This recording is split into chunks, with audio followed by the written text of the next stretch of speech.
good day. I'm Jean Lawler. I'm your host for the Roads to Resolution, Closure, and Certainty podcast. It's so nice to be here with you today. As a mediator, I'm honored to be invited into other people's lives, and certainly I'm honored to be invited into your life and in your time today. So thank you. Uh, Today, I wanted to talk about the dance floor. We all like to dance, probably most of us do. And there is, of course, a special meaning when it comes to mediation and what the dance floor is and doing the dance. So, what do mediators mean when they refer to the dance floor?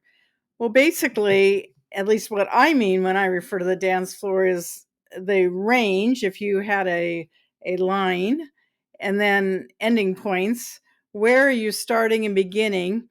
And then how are you making the dance floor smaller so that you finally get to an area where there might be able to be a resolution? Let's talk about the dance floor. First of all, you've got to get onto the dance floor. Oftentimes, settlement negotiations begin with offers or demands that are at the far extreme, one extreme or the other, or both extremes. And that on the little chart is called the insult zone. So if you do receive an offer or demand that you're ready to roll your eyes at, and it's like, come on, I'm ready to pack it up and leave. Number one, don't leave. That's just the insult zone. If that is what you're in, like I said, it's this, you will get out of it. Okay. It may take a few offers, demands going back and forth, but to get onto the dance floor, that may be an obstacle that you have to overcome.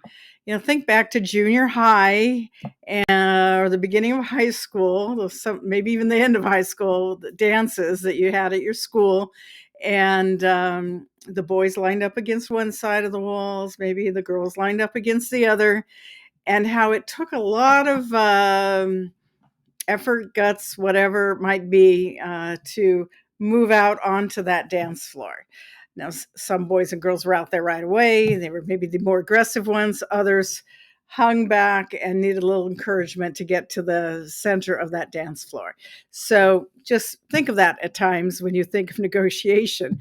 As an example, I have had many times when the opening demands and the opening offers are just so far apart. I mean, you could be millions on one end from the plaintiff side and a four-figure number on the other side from the defense side. And immediately the parties are thinking, how is it that we're ever going to get close enough to be able to resolve this case?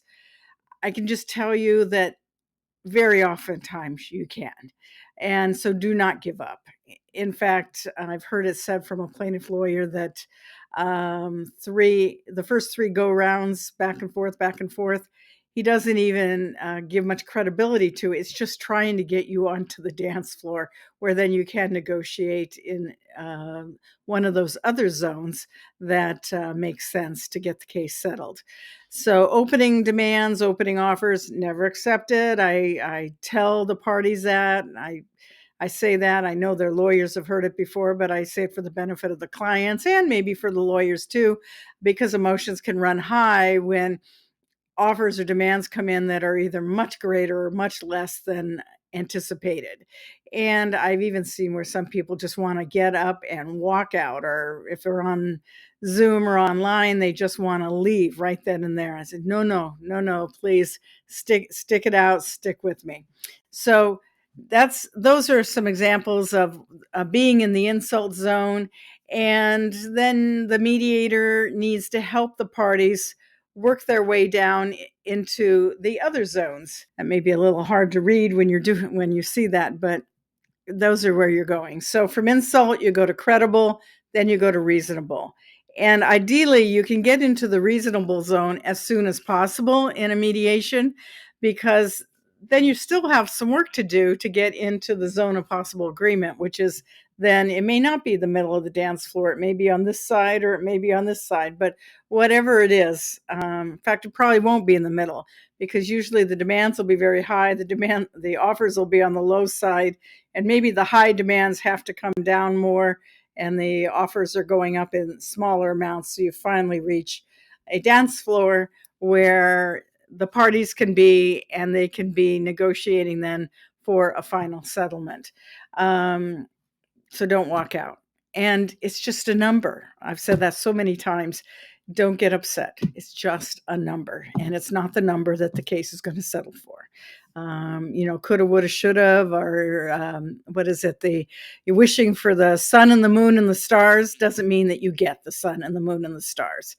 Okay, so that takes you through the insult zone. Then you get into, as I said, the credible and reasonable zones, and that's where the numbers start to come a little closer together. And again, this is where you're talking money. You can also be talking interests that can be playing into this. And the credible and the reasonable zones are probably more where the interests of the parties would be more fully explored, not just money. And there may be a need for some unique or interesting ways to get into these zones, but ideally you get there sooner than later. And then ultimately you get to the zone of agreement, which is like if you had a bracket, it's where the plaintiff and the defendant are and where it overlaps. And somewhere in there is where the case, if it can be settled, should end up being settled. Again, if you have cooperative, integrative bargaining, then you will need to be looking at issues over just the positions of the parties. If you're looking at distributive bargaining and it's all about the money, then of course it's all about the money and who can get the most, not the idea of who, other things that can be given. So once you've moved into and have passed into this range, then you are really you're doing the dance. You're finding that zone of possible agreement, the real dance floor. You might go back and forth. I would urge everyone to never leave a mediation without, if at all possible, some sort of offer, demand, maybe on both sides, that's set for that maybe could be a week out. Give the other party something to think about, something to sleep on, so that they can know that maybe they could wake up tomorrow and this would all be behind them. They never have to see this person again, never have to deal with this, never have to pay their lawyer any more money, whatever it might be. What are their interests? And once you do that, then hopefully you can get the case settled. So that said, that is what the dance floor means. And moving on to the dance floor, that's what you do in a mediation, you dance.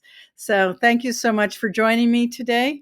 I appreciate your being here. Again, I'm Jean Lawler, the host of Roads to Resolution, Closure and Certainty. Please feel free to follow my podcast, my YouTube station or channel, and you can look me up on my website, Lawler ADR. Feel free to send me an email if you like. jlawler@lawleradr.com, and follow me on LinkedIn. Thanks so much. We'll see you again. Bye-bye.